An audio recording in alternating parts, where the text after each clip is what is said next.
Republicans dead. Where I could stand in the middle of Fifth Avenue and shoot somebody and I wouldn't lose any voters, okay? The women with the least likelihood of getting pregnant are the ones most worried about having abortions. On January 6th of 2021, you had tens of thousands of people peacefully protesting. No, it's not a right-wing conspiracy theory. It's not QAnon. It's real.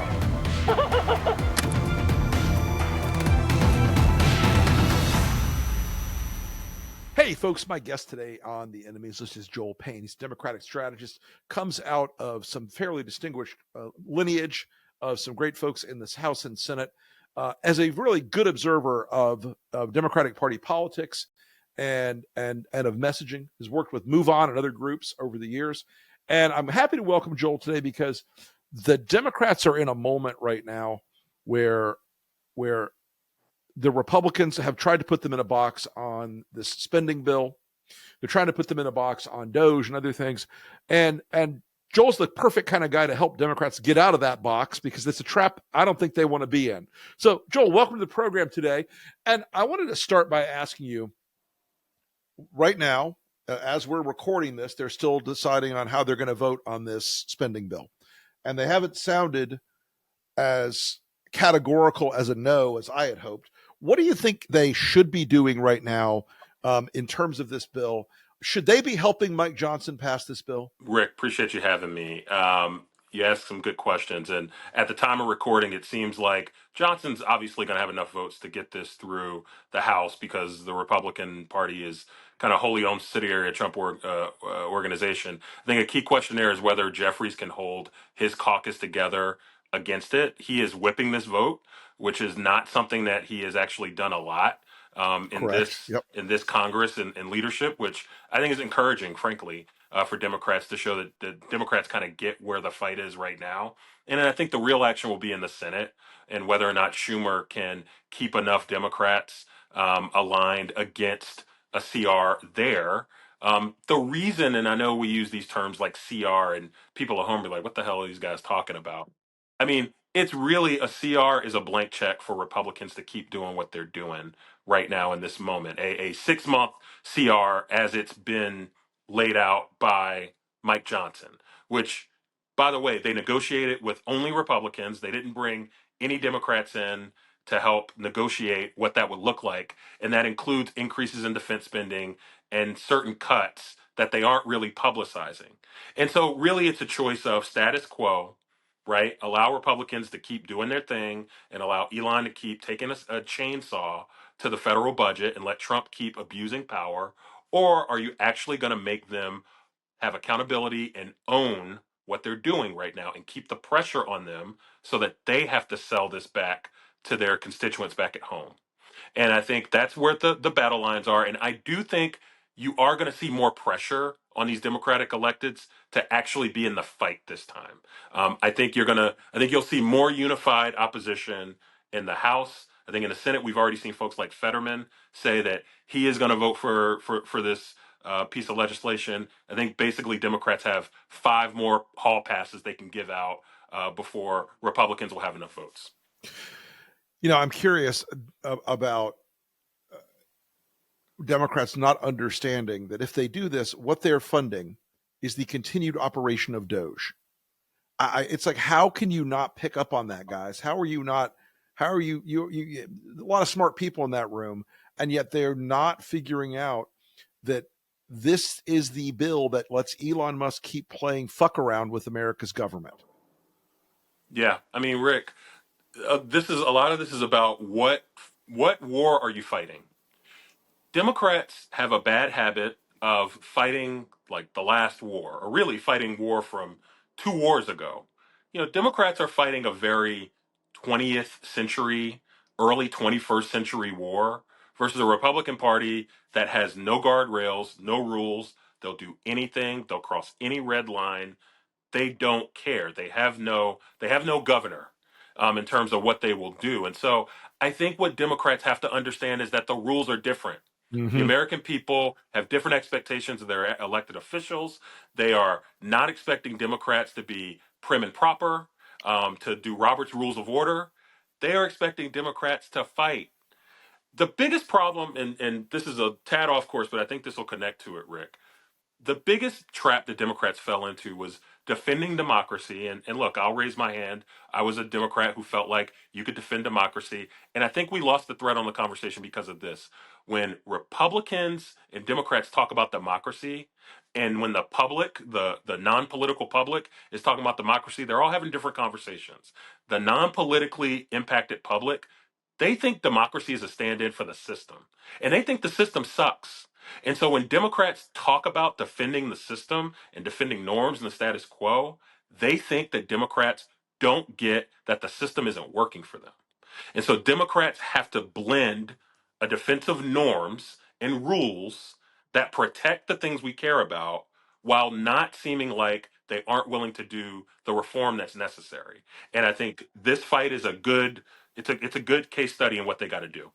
I say this a lot, and I say this as a guy who comes from the opposite end of the political spectrum, but I want government to be smaller and smarter and do a better job, and that would necessarily mean that if we're doing the right things, we're doing the things that we have decided as a country that we're going to have government do, which we have decided, as much as Republicans hate government and they hate Medicare and hate Medicaid and Social Security, the country has decided that it likes those things, and it's gonna stick with those things. That's Democrats need to find ways of talking that aren't defending a status quo, but that are defending institutions that people have told us over and over again they care about. You know why? Joel, 95% of Americans do not want to have to take grandma and grandpa or mom and dad out of that nursing home and have them come and live at home and nurse them in their elder years. And a lot of this just strikes me as like I think Democrats need to get off of the policy chain and on to the persuasion chain in a lot of these cases. That people don't need to know your 87-point plan for reforming Social Security. They need to know you give a shit about their families not getting stuck on this thing and seniors not having to live off of cat food.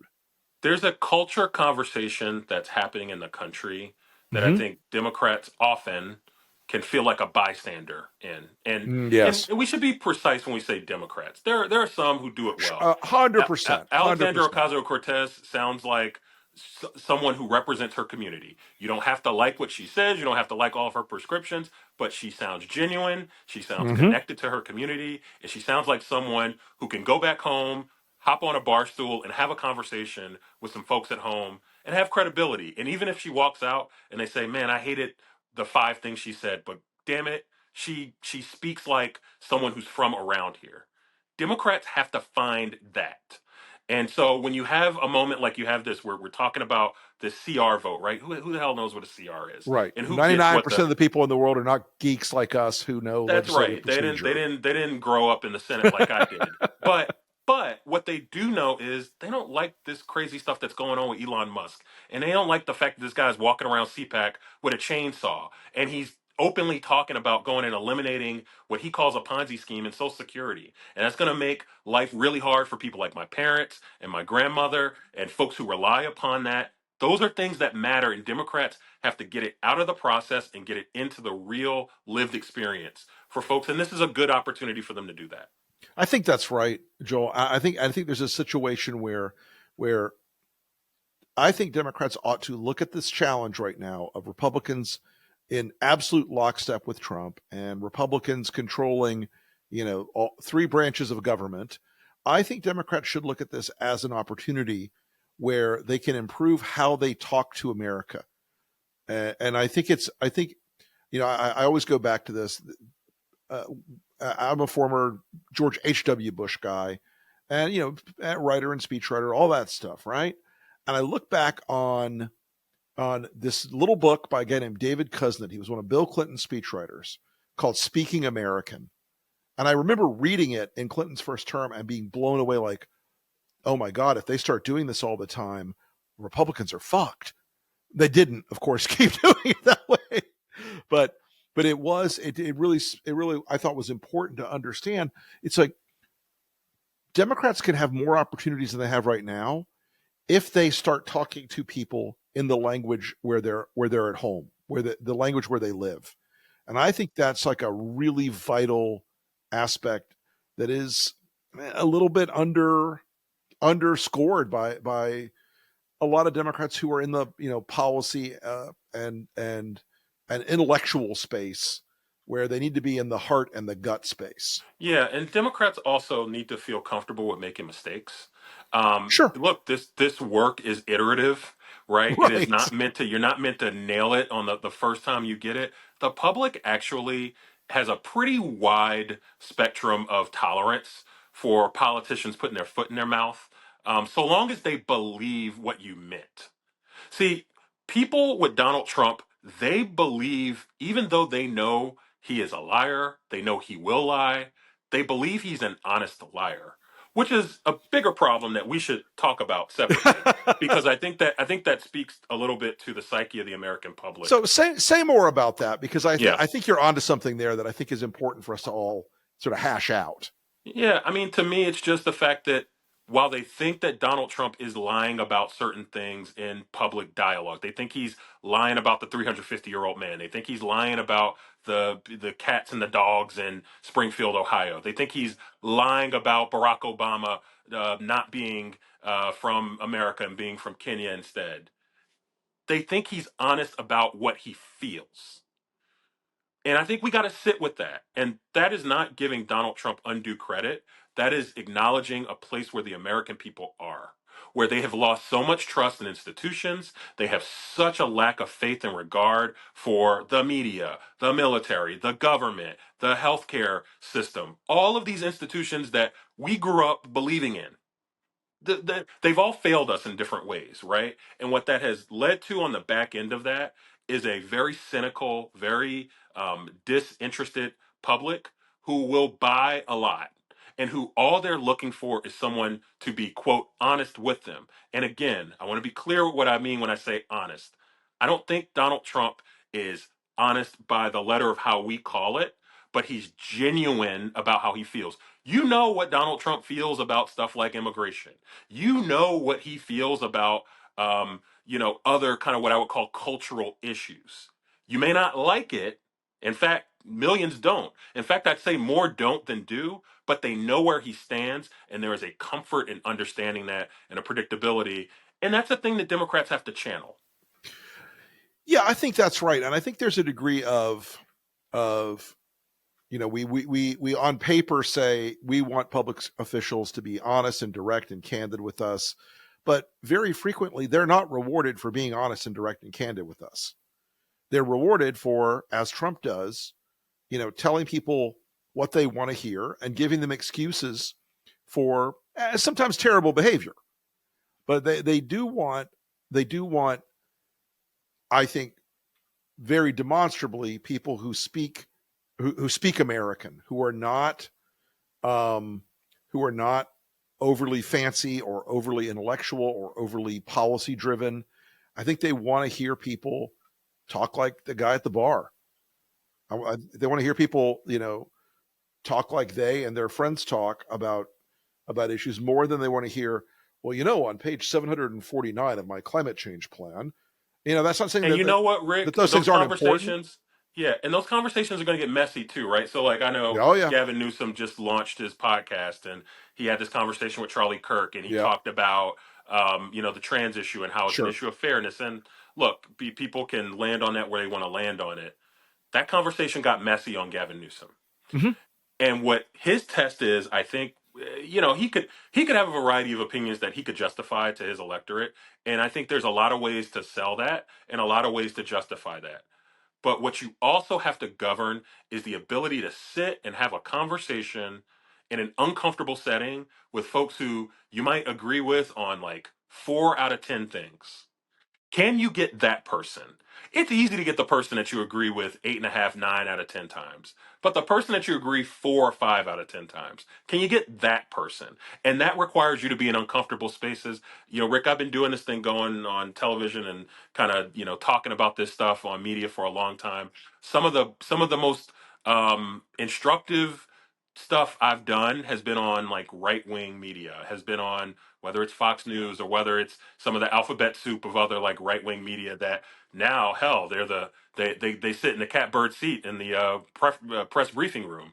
But I did so much learning about how to have tough conversations with folks who I disagree with.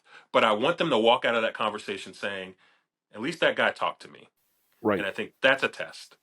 I think that's right. And I think that's a really interesting perspective on it is there was a long period of time on the right where they wanted their own separate bubble. They didn't want anybody to come in that media bubble, and people didn't. A lot of people were like, it's a waste of time. I'm not going to do it. I'm not going to change any minds. I'm not going to change any hearts. And so then they could characterize everybody that didn't come in that bubble they didn't want anybody to come into as, they hate you. They're awful people. They want to destroy you. They want to kill you. They hate your family. They hate your religion. They hate your marriage. They hate all these things. And I think it's meritorious to go on these shows on the other side of the ideological aisle and show people that you are, somebody with beliefs and principles, because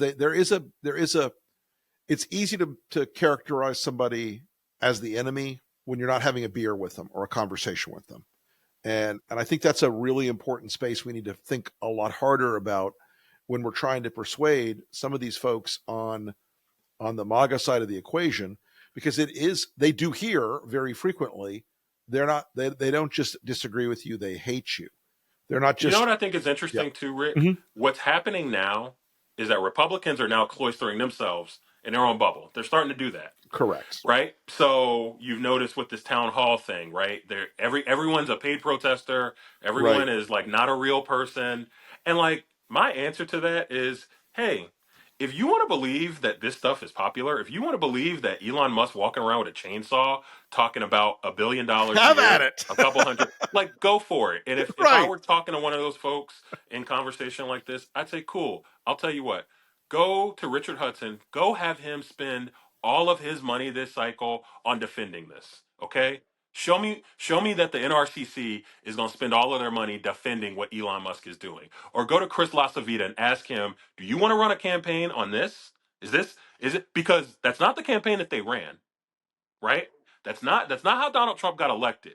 Yeah, Donald Trump said a lot of crazy kooky Maduki stuff, but he didn't get elected based on, I'm going to go take a chainsaw Paul Ryan stuff. I'm going to be evil Paul Ryan. He didn't get elected doing that. He got elected talking about common sense and cheaper eggs and about like a larger cultural shift that the country was making away from Democrats. He didn't talk about suing media companies. He didn't talk about weaponizing, folks like the DC attorney, Ed Martin, and weaponizing Pam Bondi to go after people who just disagree with you. That's not really what they leaned into. It really leaned was into not. the other stuff. And that's not why people in the middle voted for them. I think that's right. And I think there's a degree to which it is tempting to always ascribe to these guys a master plan, because there's very frequently a plan with Republicans. I know, because I used to be one. But sometimes it is just the noise. Sometimes it's just the random stuff that they're doing. And that's where Democrats, I think, have an opportunity to say, wait a minute. You wanted cheaper gas and you wanted cheaper groceries. You didn't say you wanted to take over Greenland or invade Canada, and making them answer back for some of the real crazy in a way that is constructive, though, in a way that's like, did you really mean that? Was that what you were really after? Instead of like, how dare you, sir? I think it's kind of important that, and I think it's a space that Democrats have, because Elon is so crazy and so unpopular, by the way. I think that's a space where they have a chance to really communicate better than they have been in a long time, and to really communicate about things that people are actually talking about day to day in their job and in their house and and around the kitchen table. I was in a focus group in 2024, and a male Democratic voter, mid-50s, the kind of guy Trump probably had a good chance of getting.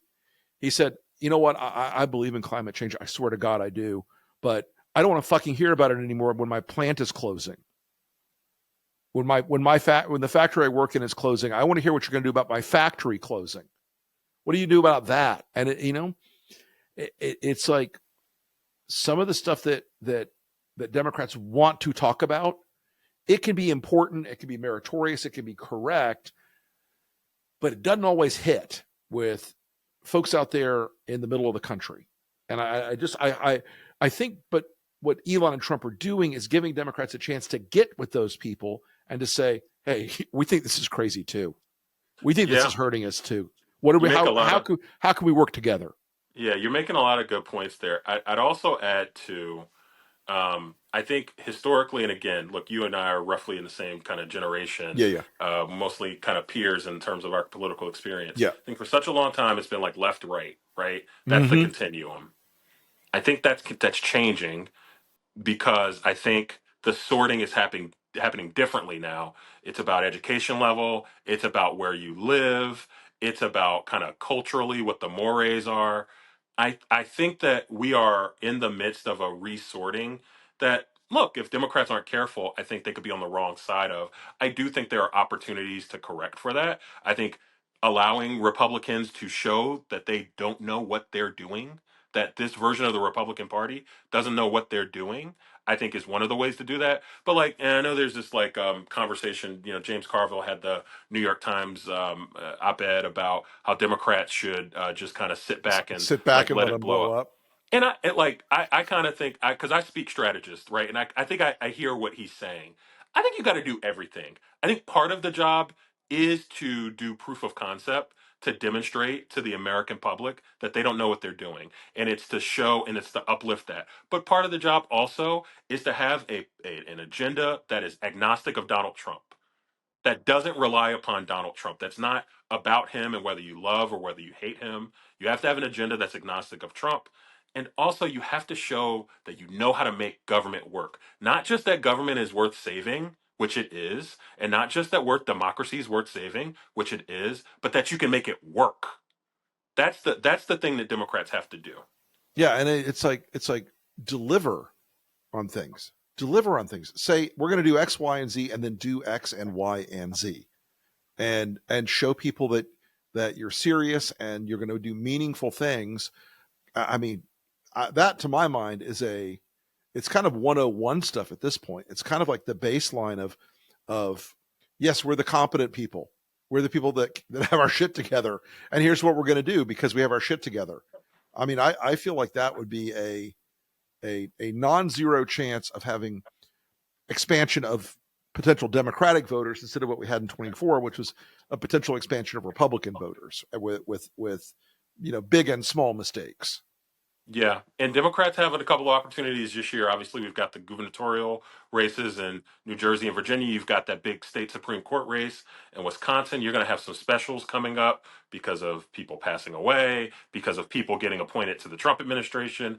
You're having an opportunity to start showing what the playbook is. Also, real live data, not just focus group data, not just opinion research, Yes, but real live please. data about how voters are processing this. My sense is that what's happening in DC, chaos voters don't like. Okay, they don't like chaos. They don't like the status quo. They like reform. They like change. They don't like chaos. And I think Republicans are delivering chaos, and it's not just what Elon Musk is doing, and it's not just how Donald Trump is going after people and targeting media companies, etc. It's the stock market. It's the fact that the bottom is falling out on this economy. He was handed a very good economy, and he's blown it. He's blown it in 2 months. And I think that those things will start to weigh on Republicans. And I think the stresses on their coalition that you'll start to see, I think will actually start to play out and manifest in front of voters this year. I think that's right. And I think there are a lot of Republicans who went into this year with this kind of I think of it as a fanciful belief at this point, but this idea that they were going to have an easy, we're going to do culture war part 2, and it's going to be super, super easy for us because the Democrats already fell into the trap once. And if Democrats decline the trap, if they say, nah, I'm not going to play that game again, I think it's much harder for them to frame this out as another war about trans people or another or about DEI or any of the other things they make up in their heads to be afraid of. Rick, you know what's And interesting, by the way? You know what's more popular than Donald Trump right now? DEI. DEI. But seriously, there was a poll a couple weeks ago that showed that it's more popular now. Do people want you to build your entire political movement around defending and bolstering DEI? No. But I think that the American people understand that the country is growing and evolving, and that part of that is a more inclusive vision for America. What they don't like is if they feel like you are too distracted and too focused on your pet projects and not focused on them. By the way, that is the same for Republicans. Yeah, they think Republicans might have a couple of good ideas on a couple things, but if they think Republicans are distracted by going and fighting political enemies and going and trying to get even and renaming bodies of water, trying to take over Greenland, guess what? Voters are going to penalize them just like they penalized Democrats before. Yeah, I think we've got to there's a space here in this next election where Democrats, they don't get a free ride. They're not going to get an easy lift. It's going to still be work. They're still going to have to work every day to win back the House. But they've got, I think, enough signals now starting to emerge that winning back the House is not an impossibility anymore. It's not, pie in the sky. There are the distractions that Republicans are facing, all the anger out there in these moments of grassroots, town hall meetings, everything else. Voters are mad for a reason. They're mad for a really solid, significant reason. They feel like these guys are not paying attention.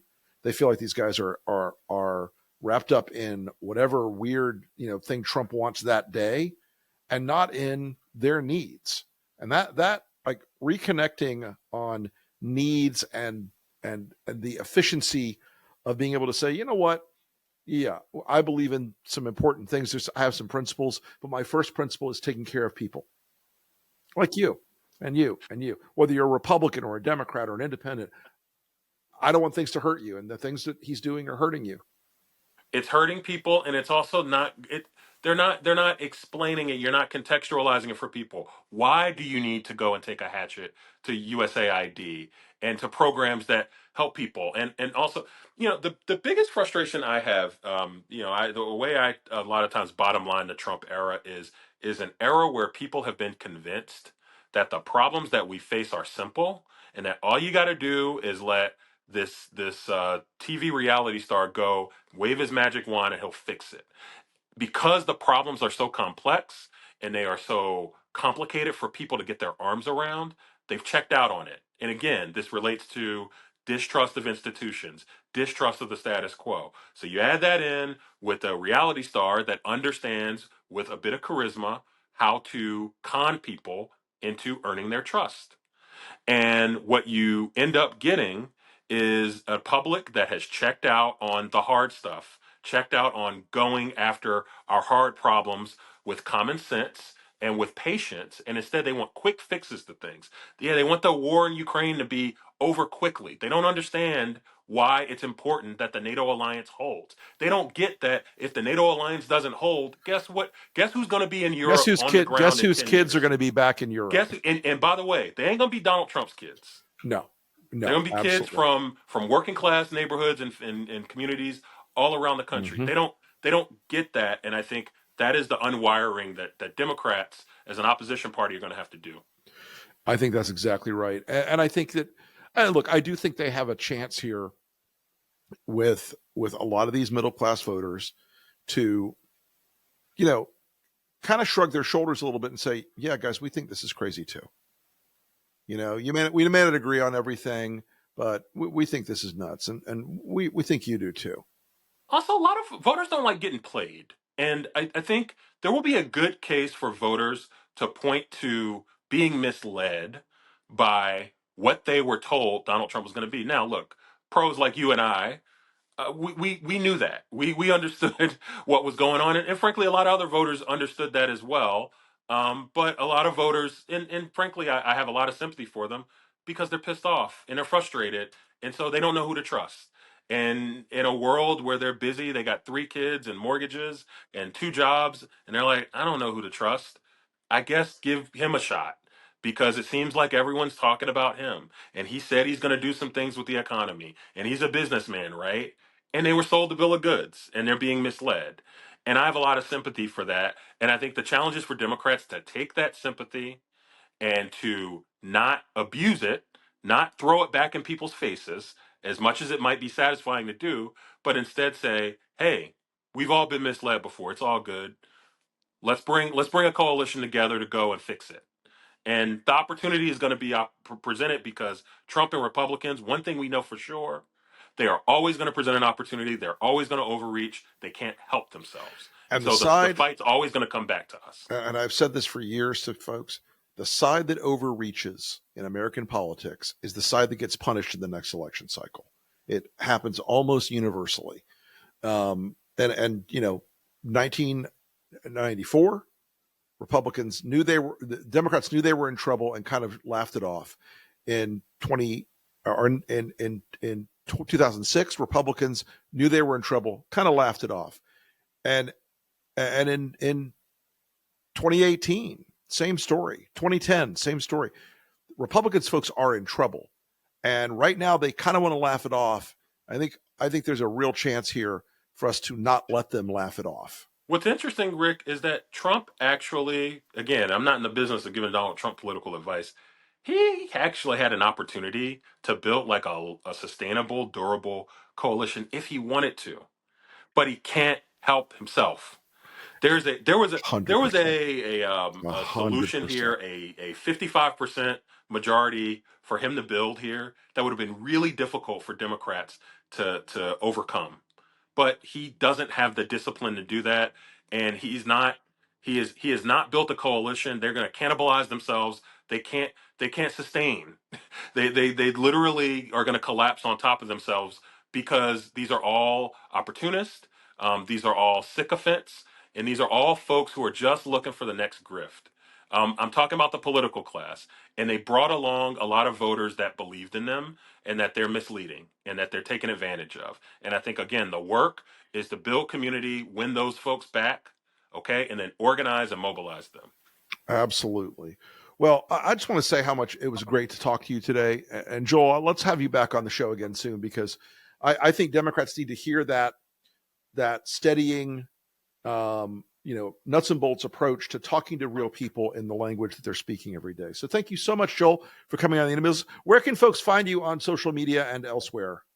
Rick, thanks so much for having me. So I'm on Blue Sky barely. I got to get better at my blue skying. I don't even know what it's called. I'm on Twitter nominally, X nominally, and I'm a political contributor for CBS News, and also you'll see me on some other outlets, throughout the rest of the year as well. But big fan of the work you guys do, and appreciate you having me on. Thank you. Appreciate that. All right. Thank you so much, Joel. We'll talk to you again next time. You got it. Take care.